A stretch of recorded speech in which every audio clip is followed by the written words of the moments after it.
त्रैकोनचत्वारिंशो अध्याय 39वां अध्याय। श्री विष्णु और देवताओं से अपराजित दधीचि द्वारा देवताओं को शाप देना और राजा शुभ पर अनुग्रह करना। ब्रह्मा जी बोले, नारद भक्तिवत्सल भगवान विष्णु राजा शुभ के हित साधन के लिए ब्राह्मण का रूप धारण करके दधीचि के आश्रम में गए। कपट रूप धारण करके सदगुरु जगत गुरु श्रीहरि शिव भक्तों में श्रेष्ठ ब्रह्मर्षि दधीचि को प्रणाम करके शुभ के कार्य की सिद्धि के लिए तत्पर उनसे कहने लगे।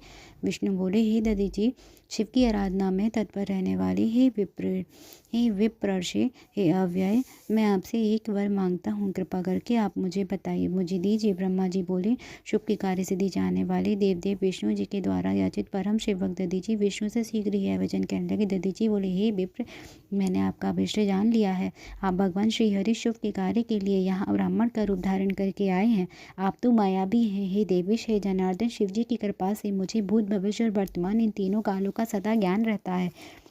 मैं आप श्री हरि विष्णु को जानता हूँ। हे सुब्रत, इस ब्राह्मण वेश को छोड़िए। दुष्ट बुद्धि वाले शुभ ने आपकी आराधना की है। हे भगवान, हे हरि, मैं आपकी भक्तवत्सलता को जानता हूँ। यह छल छोड़िए, अपने रूप को ग्रहण कीजिए, भगवान शंकर का स्मरण कीजिए। शंकर की आराधना में लगे रहने वाले मुझसे यदि किसी को भय हो तो आप उसे यत्न पूर्वक सत्य की शपथ के साथ कहिए। शिव के स्मरण से आशक्त बुद्धि वाला मैं कभी झूठ नहीं बोलता। मैं इस संसार में किसी देवता या दैत्य से भी नहीं डरता। विष्णु बोले, उत्तम व्रत का पालन करने वाले ही दधीचि, आपका भय तो सर्वथा नष्ट ही है, क्योंकि आप शिव की आराधना में तत्पर रहते हैं और सर्वज्ञ हैं। आपको नमस्कार है। आप मेरे कहने से एक बार अपनी प्रतिद्वंदी राजा शुभ से यह कह दीजिए कि हे राजन, मैं आपसे डरता हूँ। ब्रह्मा जी बोले, विष्णु का यह वचन सुनकर विश्व भक्तों में श्रेष्ठ महामुनि दधीचि हंसकर निर्भय हो कहने लगे। दधीचि बोले, मैं पिनाकधारी देवादिदेव शंभु के प्रभाव से कहीं भी किसी से भी किंचित मात्र भी नहीं डरता। ब्रह्मा जी बोले, उन मुनि का यह वचन सुनकर भगवान विष्णु क्रोधित हो उठे और वे मुनि श्रेष्ठ दधीचि को जलाने की इच्छा से अपने चक्र को ऊपर उठाकर खड़े हो गए। राजा शुभ के सामने ब्राह्मण पर चलाया जाने वाला उनका भयंकर चक्र शिवजी के प्रभाव से वहीं पर कुंठित हो गया। इस प्रकार इस चक्र को कुंठित हुआ देखकर दधीचि हंसते हुए सतासत की अभिव्यक्ति के कारणभूत भगवान विष्णु से कहने लगे। दधीचि बोले, हे भगवान, आपने पूर्व समय में तपस्या प्रयत्न के से शिवजी से सुदर्शन नामक अत्यंत दारुण जिस चक्र को प्राप्त किया है, शिवजी का यह शुभ चक्र मुझे नहीं मारना चाहता। तब भगवान श्रीहरि ने क्रुद्ध होकर क्रम से अभी अपने अस्त्रों को उन पर चलाया। इस पर दधीचि ने कहा, अब आप ब्रह्मास्त्र आदि बाणों से और अन्य प्रकार के अस्त्रों से प्रयत्न कीजिए। ब्रह्मा जी बोले। दधीचि के इस वचन को सुनकर विष्णु भगवान उन्हें अपने सामने अत्यंत तुच्छ मनुष्य समझकर क्रोधित तो अन्य प्रकार के अस्त्रों का उन पर प्रयोग करने लगे। उस समय एकमात्र उस ब्राह्मण ने युद्ध करने के लिए मूर्ख देवता भी आदरपूर्वक विष्णु की सहायता करने लगे। विष्णु पक्षी इंद्र आदि देवगण भी दधीचि के ऊपर बड़े वेग से अपने अपने अस्त्र शस्त्र शीघ्र चलाने लगे। तब वज्र हुई अस्थियों वाले जितेंद्र दधीचि ने शिवजी का स्मरण करते हुए मुट्ठी भर कुशा लेकर सभी देवताओं पर प्रयोग किया। है मुनि, शंकर जी के प्रभाव से मुनीश्वर दधीचि के द्वारा प्रयुक्त वह मुट्ठी भर कुशा कालाग्नि के समान दिव्य त्रिशूल बन गया।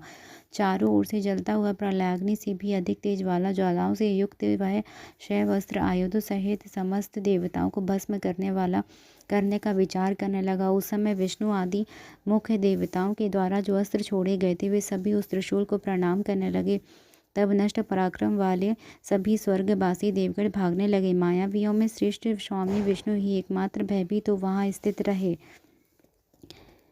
तब पुरुषोत्तम भगवान विष्णु ने अपने शरीर से अपने ही समान हजारों एवं लाखों दिव्य गणों को उत्पन्न किया। हे देवर्षि, तदंतर विष्णु के वीरगण अकेले शिव स्वरूप दधीचि से युद्ध करने लगे। तदंतर शिव भक्तों में श्रेष्ठ महर्षि दधीचि ने रण में उन गणों के साथ वहां बहुत युद्ध कर सहसा उन सबको जला दिया। तब माया वैशारद भगवान विष्णु महर्षि दधीचि को विस्मित करने के लिए शीघ्र ही विश्व मूर्ति हो गए। ब्राह्मण श्रेष्ठ दधीचि ने उस समय उन विष्णु के शरीर में हजारों देवता आदि को अन्य जीवों को देखा। उस समय विश्व मूर्ति के शरीर को करोड़ों भूत, करोड़ों घर, करोड़ों ब्राह्मण विद्यमान थे। इन सभी को देखकर दधीचि मुनि जगतपति जगत स्तुत्य जन्मा विनाशी भगवान विष्णु से कहने लगे। दधीचि बोले, हे महाभाव, आप माया को त्याग दीजिए।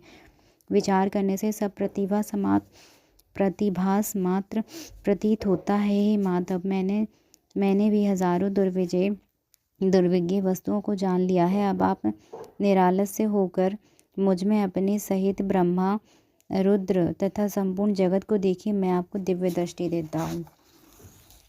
ब्रह्मा जी बोले। इस प्रकार कहकर भगवान शिव के तेज से पूर्ण शरीर वाले दधीची मुनि ने अपने शरीर में समस्त ब्रह्मांड को दिखाया। तत्पश्चात शिव भक्तों में श्रेष्ठ बुद्धिमान दधीची मन में शंकर का स्मरण करते हुए निर्भय होकर देवेश भगवान विष्णु से कहने लगे। दधीची बोले, हे हरे, आपकी इस माया से अथवा मंत्र शक्ति से क्या हो सकता है? आप श्रेष्ठ कामना करने यत्न पूर्वक मुझसे युद्ध कीजिए। ब्रह्मा जी बोले।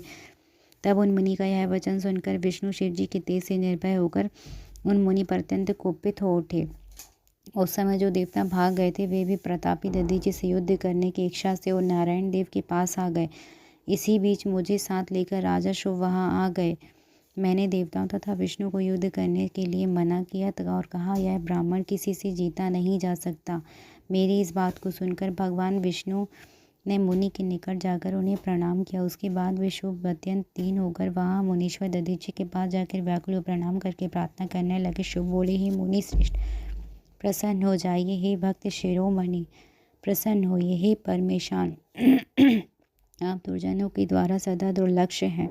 ब्रह्मा जी बोले, हे नारद, उन राजा शुभ की और देवताओं की यह बात सुनकर तपस्या निधि ब्राह्मण दधीची ने उन पर अनुग्रह किया। तदंतर विष्णु आदि को देखकर मुनि ने क्रोध से व्याकुल होकर मन में शिव जी का स्मरण करके विष्णु तथा देवताओं को शाप दे दिया। दधीची बोले, देवता इंद्र सहित सभी देवता मुनीश्वर तथा गढ़ों तथा सात विष्णु देव रुद्र की क्रोधाग्नि से ध्वस्त हो जाएं। ब्रह्मा जी बोले। इस प्रकार देवताओं को शाप देकर पुनः शुभ को देखकर मुनि ने शुभ से कहा, राजेंद्र, श्रेष्ठ दृष्ट देवताओं और राजाओं से भी अधिक पूज्य होता है। हे राजेंद्र,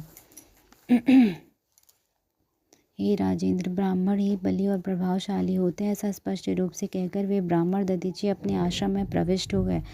तत्पश्चात दधीची को नमस्कार करके शुभ अपने घर चले गए और भगवान विष्णु भी जैसे आए थे उसी तरह देवताओं के साथ अपने वैकुंठ लोक को लौट गए। इस प्रकार वह स्थान स्थानेश्वर नामक तीर्थ के रूप में प्रसिद्ध हो गया। स्थानेश्वर में पहुंचकर मनुष्य शिव का सायुज्य प्राप्त कर लेता है। हे तात, इस प्रकार मैंने आपसे संक्षेप में शुभ दधीची का विवाद कह दिया। शंकर को छोड़कर ब्रह्मा और विष्णु को जो शाप प्राप्त हुआ उसका भी वर्णन किया। जो व्यक्ति शुभ और दधीची के इस विवाद संबंधी प्रसंग का नित्य पाठ करता है वह अपमृत्यु को जीत कर शरीर त्याग के पश्चात ब्रह्मलोक को जाता है। जो इसका पाठ करके रणभूमि में प्रवेश करेगा उसे सर्वदा मृत्यु का भय नहीं रहेगा और वह विजयी होगा। जय जय श्री शिव महापुराण 39वें अध्याय की जय हो। हर हर महादेव, हर हर महादेव।